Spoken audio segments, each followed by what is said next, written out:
Graça e paz, igreja. Amém? Está bem gostoso aqui, hein?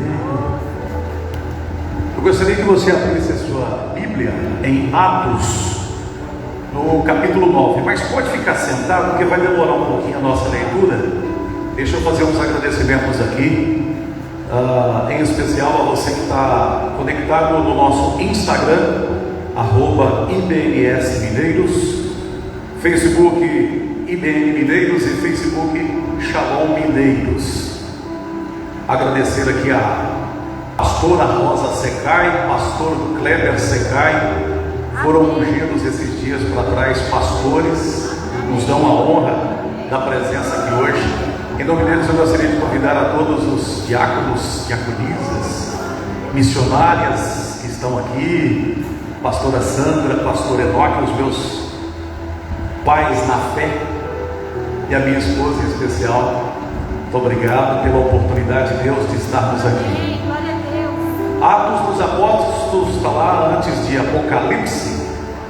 Hoje o tema, pode sentar um pouquinho, pastor, daqui a pouco a gente vai discorrer a palavra de Deus. Hoje nós vamos falar sobre o apóstolo Paulo e a igreja cristã. Vamos dar uma passeada aqui pela palavra de Deus. O apóstolo Paulo, eu aprendi a me apaixonar pelas ações desse apóstolo, através de uma apresentação do mesmo do pastor Kleber Secai. O Kleber está nos auxiliando também lá na Rádio 87, e ele comentando que Paulo, um dos grandes, era um dos seus prediletos. E aí eu falei, vou estudar sobre esse camarada. E no curso que eu estou fazendo, está restando apenas 18% agora, a teologia pela Academia Brasileira de Pregadores. Coincidentemente, nesse período agora, antecedendo o final do ano, deu uma folgada no serviço, pastor, e aí eu pude estudar bastante. Depois dos evangelhos, dos apóstolos, aí as epístolas gerais, as epístolas paulinas, Paulo, epístolas paulinas, e descobri que esse camarada, ele escreveu nada mais, nada menos do que 48% do Novo Testamento. Nós temos 13 cartas das 27 cartas, livros, epístolas, do Novo Testamento, ele escreveu 48%. E hoje nós vamos aprender um pouquinho mais sobre as suas ações, entre outras coisas. É importante, antes da gente entrar em Atos 9, a gente entender um pouquinho sobre a humanidade. Como é que surgiu essa humanidade? O programa Vida Vitoriosa lá na Rádio 87, hoje o pastor Enoque também deu uma mensagem espetacular, edificadora. Sempre discorre, mas o período é muito pequeno, apenas 10 minutos. Não dá para a gente conhecer muito, missionária Maria José. E hoje é importante a gente estar aqui com esse tempo, disponível para isso. Como é que surgiu então a humanidade? Acredita-se que a humanidade ela tenha cerca de 6.000 anos. Depois da criação do mundo, Adão e Eva, pecado original, seguiu a vida por cerca de 10 gerações, mais de 1.060 anos em média. Aí veio a era de Abraão, o pai da fé, cerca de 4.000 anos de Jesus Cristo. A era de Noé, de 2 a 3.000 anos antes de Cristo. Na sequência, Moisés, cerca de 1.300 anos antes de Cristo. A humanidade estava perdida naquele tempo, quase que sem controle. Do ponto de vista humano, estava sem controle. Aí vem a história do nosso Salvador, Jesus Cristo. E agora eu te convido a ficar de pé. Nós vamos conhecer um pouquinho mais da palavra e a conversão de Saulo, que vem logo a seguir. Então, em Atos 9, todo mundo encontrou? Amém? Vamos no capítulo 9, versículo 3, diz assim: E indo no caminho, aconteceu que, chegando perto de Damasco, subitamente o cercou um resplendor de luz do céu. E caindo em terra, ouviu uma voz que lhe dizia: Saulo, Saulo, por que me persegues? E ele disse: Quem és, Senhor? E disse o Senhor: Eu sou Jesus, a quem tu persegues. Duro é para ti recalcitrar contra os agulhões. E ele, tremendo e atônito, disse: Senhor, o que queres que faça? E disse-lhe o Senhor: Levanta-te e entra na cidade, e lá te será dito o que te convém fazer. E os varões que iam com ele pararam, espantados, ouvindo a voz, mas não vendo ninguém. E Saulo levantou-se da terra, e abrindo os olhos, não via a ninguém. E guiando-o pela mão, o conduziram a Damasco. E este, 3 dias sem ver, não comeu nem bebeu. E havia em Damasco um certo discípulo chamado Ananias, e disse-lhe: Senhor, em visão. Ananias, ele respondeu: Eis-me aqui, Senhor. Vai lá no versículo 17. E Ananias foi e entrou na casa, e impondo-lhe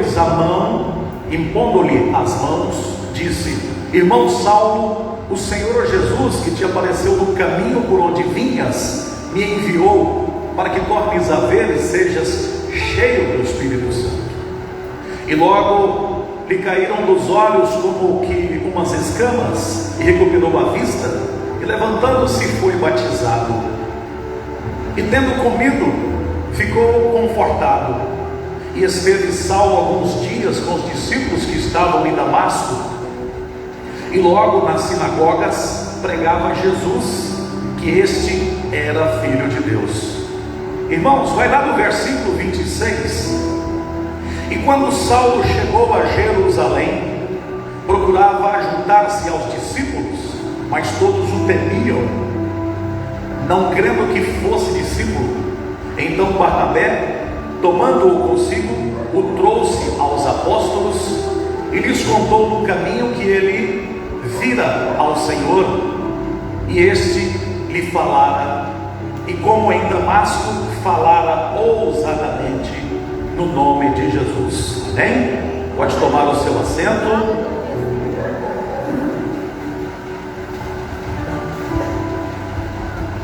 Eis-me aqui, Senhor, meu Pai, Paizinho de misericórdia, eis este seu servo, esse aprendiz da sua palavra. Estou aqui com o coração aberto para aprender.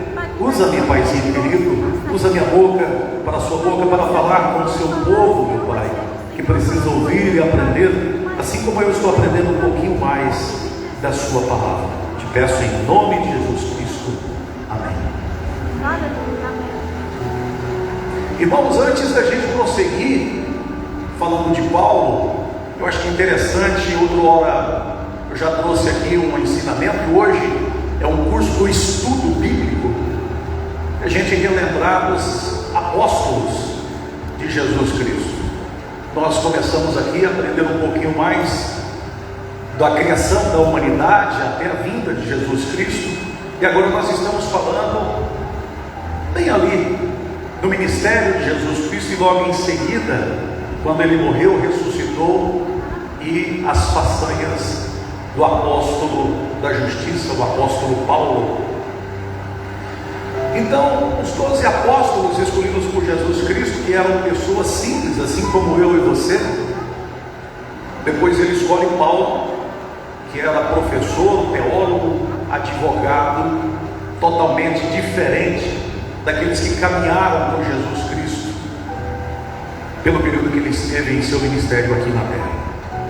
Nós temos Pedro, também chamado de Simão, tinha um temperamento forte, negou Jesus 3 vezes, mas reconciliou, e foi autor de 2 livros bíblicos.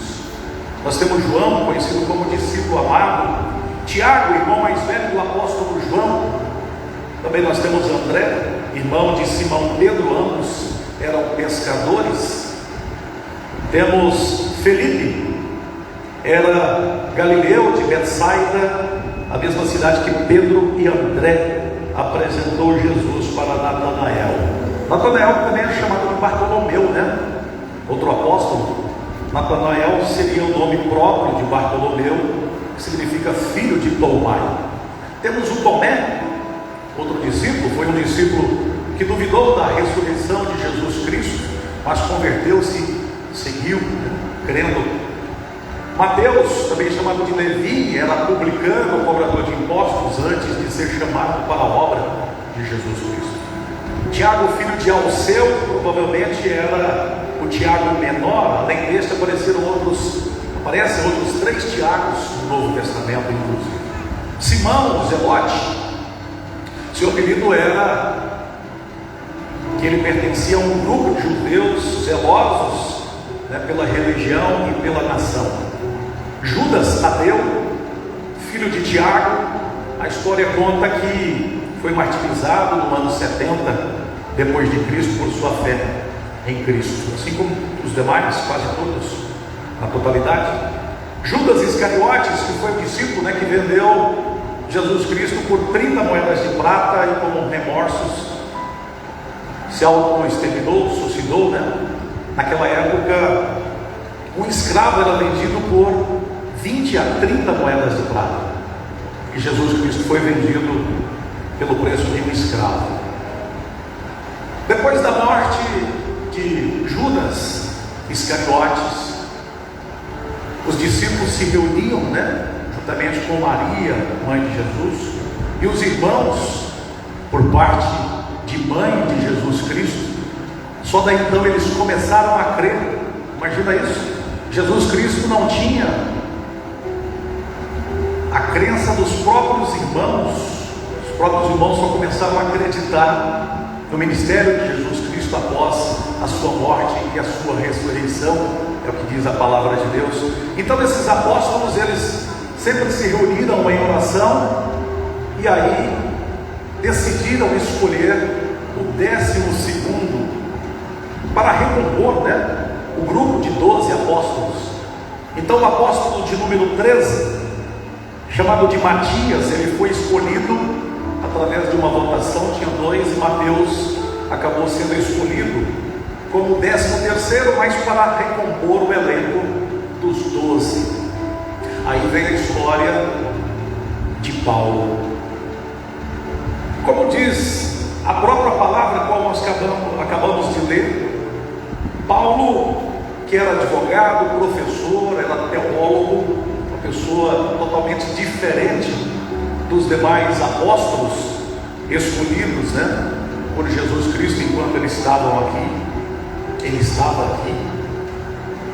Na sequência, após a sua morte, Matias foi escolhido, e cerca de 2 anos após a ascensão de Cristo, houve esse encontro de Saulo de Tarso, batizado Paulo, né, naquela estrada de Damasco, com o Espírito Santo, e aí tornou-se o 14º apóstolo e o último apóstolo. Existem até outros por aí, né, pastor, se autodenominando apóstolo, mas o verdadeiro último apóstolo e original foi Paulo. Amém? Paulo, que começou o seu ministério aqui na terra quando ele tinha 28 anos de idade, diz a palavra de Deus, lá pelo ano 36 depois de Cristo. Então aquele professor perseguidor de cristãos começou a pregar ainda na sinagoga em Damasco, e aí de perseguidor passou a ser perseguido. Interessante esse negócio. Ele teve fortíssima atuação na construção da igreja, no ID, o qual Deus deixou escrito, Jesus deixou escrito, e nós temos que cumprir, fazer o ID, né? E Paulo, ele foi até morrer por volta dos seus 70 e poucos anos de idade, pregando a palavra de Deus, pregando o Evangelho e propagando a palavra de Deus. E aí começou a igreja cristã. Antes um pouquinho disso, até esses mesmos apóstolos juntamente com Maria, mãe de Jesus Cristo, e os seus irmãos, sempre oravam lá no Monte das Oliveiras. Pastor Enoque já esteve por lá. 1 quilômetro de Jerusalém dista Monte das Oliveiras da cidade de Jerusalém. Chegando de mais um momento de oração, Pedro pediu a palavra e começou a pregar, e haviam ali 120 pessoas. A palavra de Deus diz que naquela noite mais de 3.000 pessoas se converteram. Amém? Oh glória, né? Uma segunda incursão de Pedro, mais 5.000 pessoas se converteram, e aí iniciou a igreja primitiva, logo depois da morte e ressurreição do Senhor Jesus Cristo. Aí vem a história de Paulo, que se converteu através daquele brilho do Espírito Santo naquela estrada de Damasco, quando ele ainda tinha 27 para 28 anos de idade, e aí ele dedicou até os seus últimos dias para a palavra de Deus, para servir a palavra de Deus. Outro dia, a pastora Sandra, alguém me disse assim: ué, não, depois de velho, agora que você está entrando para a igreja, para a palavra de Deus? Eu disse: antes tarde do que nunca. Amém? Amém. E o Paulo, 28 anos de idade, na sua plena força física, irmão, ele estava disposto e mudou radicalmente a sua história, e fez 3 viagens, na verdade 4, mas a 4 ele já foi como presidiário para Roma, onde foi decapitado. Nós vamos chegar lá. Mas ele pregava nas suas missões, às vezes tinha consigo outros companheiros, outros religiosos. E aí, após esse início da igreja feita por Pedro, Paulo tomou frente e foi um grande propagador do cristianismo, da igreja primitiva, e fez toda a base. E aí, mesmo preso, vamos ver aqui nas suas viagens, ele escreveu as epístolas, as cartas, voltadas àquelas igrejas as quais ele abriu e que precisava ajustar alguma coisa. Nós sabemos que as pessoas que não estão firmes, pautadas na palavra de Deus, elas tendem a crer como Tomé, ver para crer. Como nós cremos num Deus que ele não está físico, mas as suas obras são físicas, amém? Nós não precisamos de duvidar da palavra de Deus. E assim, naquela época as pessoas duvidavam porque não viam, assim como outros deuses que eles acreditavam. E aí Paulo escreveu várias cartas, várias epístolas. A primeira viagem missionária de Paulo foi a Síria, e teve em sua companhia Barnabé. Lá ele começou pregando em Antioquia da Síria, hoje chamada cidade de Antáquia, na Turquia. Então ele contou com a companhia de Barnabé, que o auxiliava, que ajudava a pregar. E eles foram abrindo igrejas, propagando a palavra de Deus, convertendo as pessoas, formando líderes por onde eles passavam. E nós sabemos o quanto é difícil você falar de uma coisa no mundo em que você não tem algo palpável para mostrar para aquela população incrédula. Esses dias, eu estava dando uma olhada numa matéria, agora, sábado passado, no centro de São Paulo, não sei se vocês viram isso na internet, um senhor pregando o evangelho e levando tapa na orelha lá, pastor. No centro de São Paulo, você viu?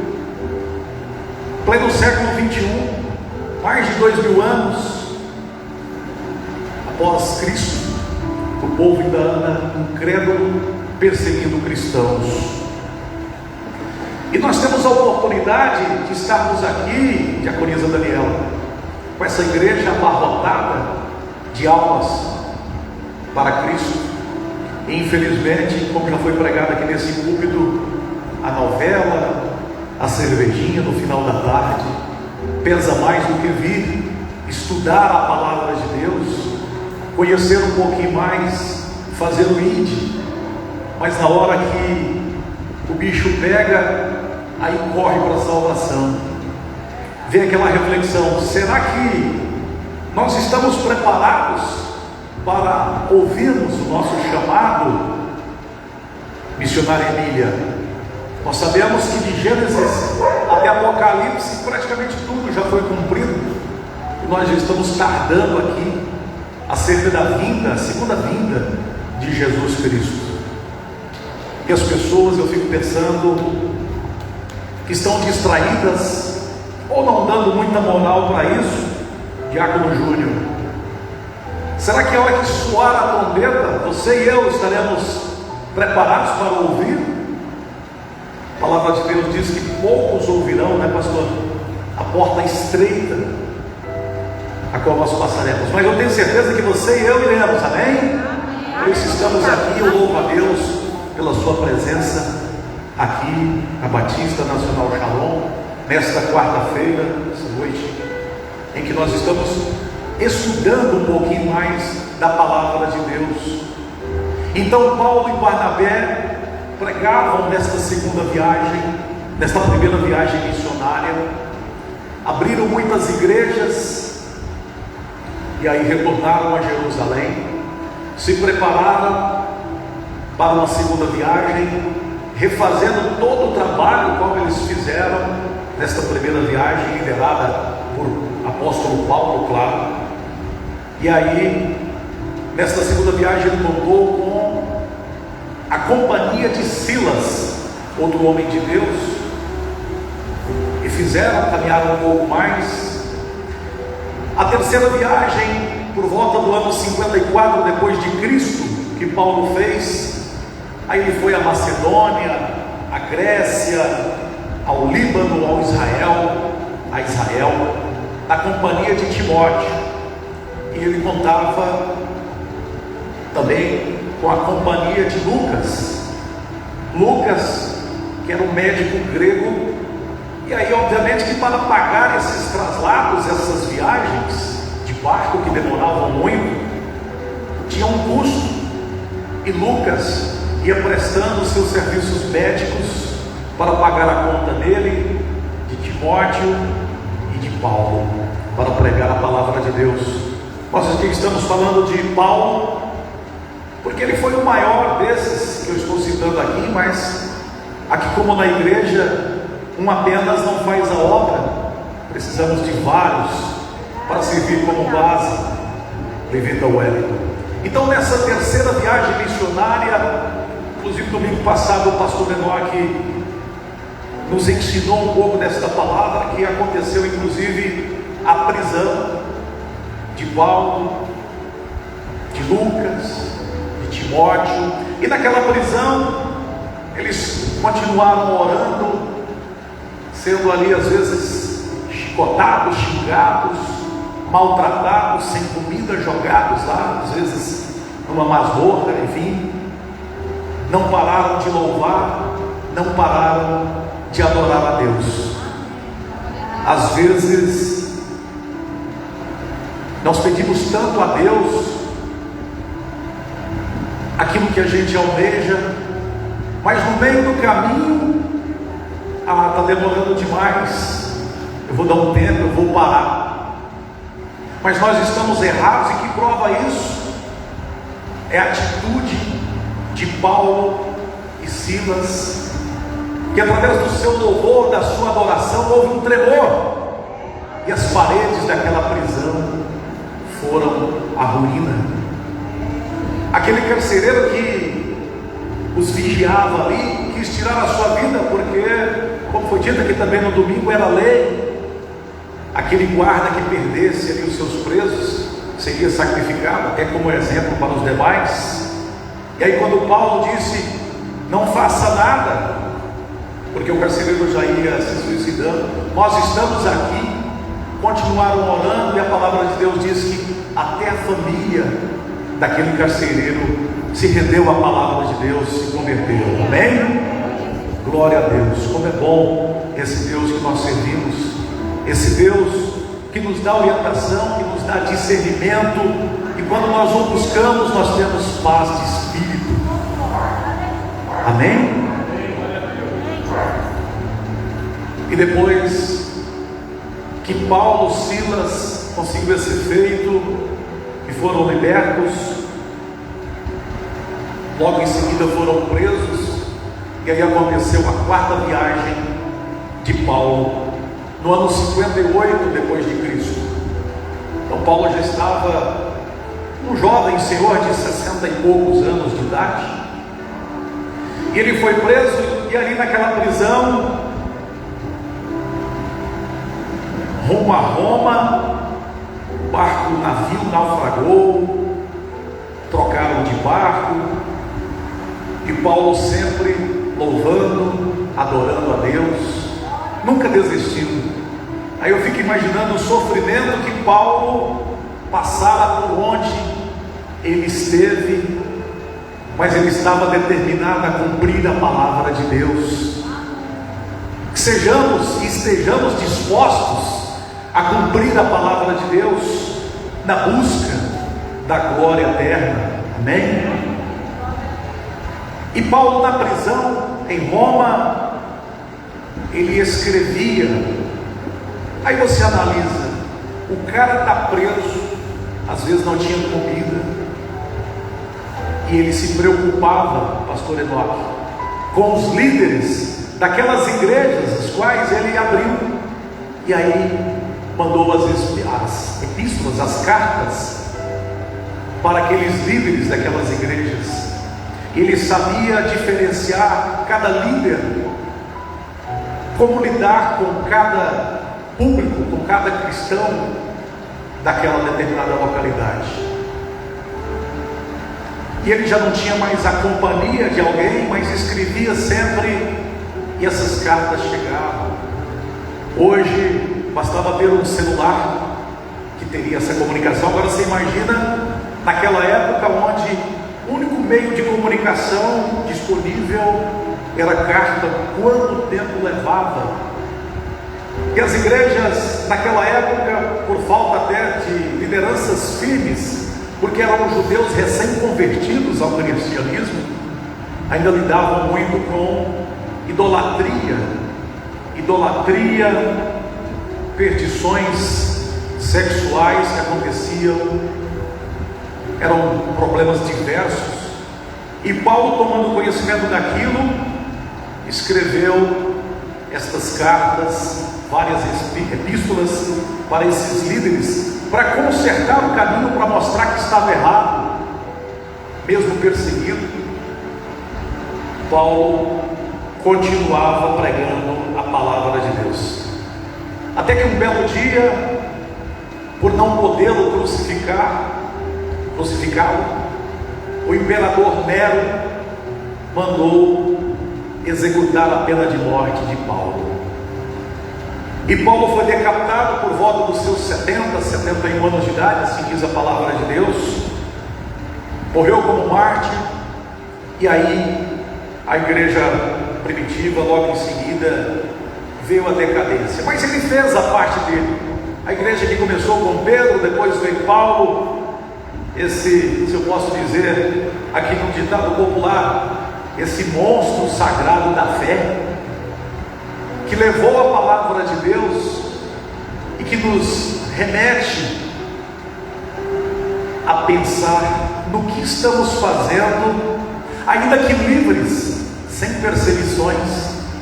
O que estamos fazendo para propagar a palavra de Deus? Esta é a reflexão que fica, meu amigo Secai. Muito obrigado por ter me mostrado o apóstolo Paulo, e eu ter tido, graças a Deus, esta condição de pesquisá-lo.